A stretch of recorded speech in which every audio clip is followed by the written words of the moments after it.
on behalf of Interior Motions, and today I will be speaking to Sandhya Sudhakar about authenticity in the workplace. Sandhya is an enneagram and mindfulness-based coach who helps leaders navigate topics like teamwork, work-life balance, and career development. Hi, Sandhya. It's great to have you here. Hi, thanks. I'm excited to be here. So, what do you think are the biggest challenges preventing employees from being authentic at work?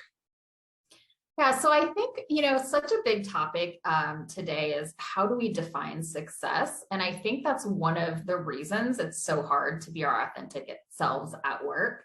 When we think about the structures and the systems that we work in right now, up until 20 or 30 years ago, it was check your emotions at the door. You should have this work self and you should have your life self, and they had to be different, and so emotional intelligence didn't really enter the conversation until the mid-90s. And that was all about, being a true leader, right? And so when we think about now, we're unwinding all of those systems and all of those structures. But at the same time, we still have so many organizations where when you look at the top, you see, one demographic of person, one style of leadership. And I think that really leads people to thinking, this is what it takes to succeed, right? This is the mold I have to fit myself in. This is the template of success. And so it creates these limiting beliefs for us. It creates I need to fit this mold in order to be successful in my career. And so that's one big piece of it. And it's really all about why representation matters so much, is having multiple examples, multiple leadership styles, multiple personalities. And the other thing I would say is, we often really value like hard skills over soft skills. And sometimes the things that we really bring to the table that make us unique and help us perform really well are things that we don't even realize that we're bringing to the table. Like soft skills are just harder to articulate. And so really exploring your strengths, I think, can help also bring confidence to you can bring your authentic self to work and be successful by being exactly that. Right. Studies do show greater authenticity at work is linked to greater job satisfaction. So how can individuals balance the need for authenticity with the need for self-presentation? Yeah, I think this is a really good one. And I think my answer really for this is they shouldn't have to balance those two things. There shouldn't necessarily be a trade-off between being your authentic self and succeeding by doing that and being someone who other people see as successful, right?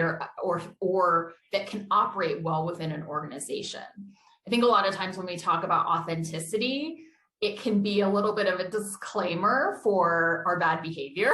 And so, when I named my company Self at Work, and it's about being yourself at work, but it's also about being a work in progress, right? We're all always learning and evolving and growing. And so authenticity to me, it is about being your true self, but it's about being like the best version of yourself, right? What is your true self? It's not your reactive self or your, defensive self or your, challenging self, right? It's knowing yourself really well and also working on yourself constantly. And so I think the idea is that we all need to kind of own our impact. I mentioned emotional intelligence. A key part of that is social awareness, right? And relationship management.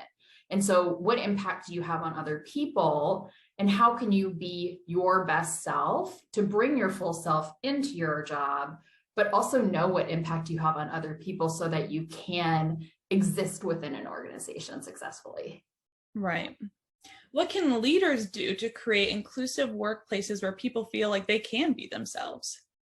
Yeah, so I have kind of 3 big points on this. And I think, the social relevance of understanding, diversity, equity, and inclusion is greater and more visible than it ever has been. And I think as any type of leader at any level, right, of any organization, it's our job to understand and educate ourselves on equity and inclusion.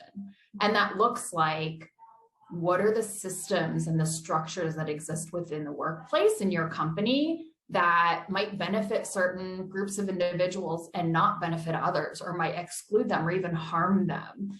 So doing that education, right? Like getting that education, looking like deeply at your systems and fighting for change where there are systems that don't benefit everybody equally is the first one. The second one I would say is get to know your employees. And this can look like, clearly we all have gotten to know each other in a very different way, right? Post-pandemic with Zoom, and we're in our pajamas, at work and things like that. But, not just knowing your coworker or your people's dog's name or what sports teams their kids are on. It's like truly understanding them, what motivates them, what are their values, and like really understanding them at a human level. And then the third one I'd say is, so there's a term that's really popular right now in the workplace, and it's called psychological safety.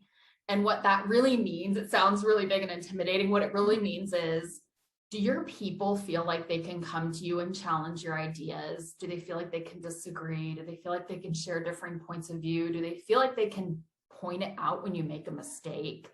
And creating that space, right? Creating that relationship, which starts with getting to know your people and really understanding them, but creating forums for, and even proactively asking for disagreeing opinions, or like creating forums where in a team setting or maybe an individual setting, people can feel comfortable telling you what you could be doing differently. And that leads me kind of to the last part of that third one, which is like, be willing and okay to get it wrong sometimes.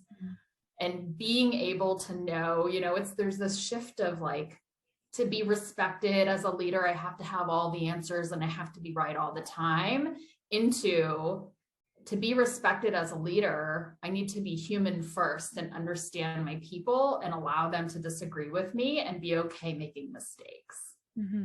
Definitely. Those are great insights, Sandhya. Thank you so much for your time. Thank you.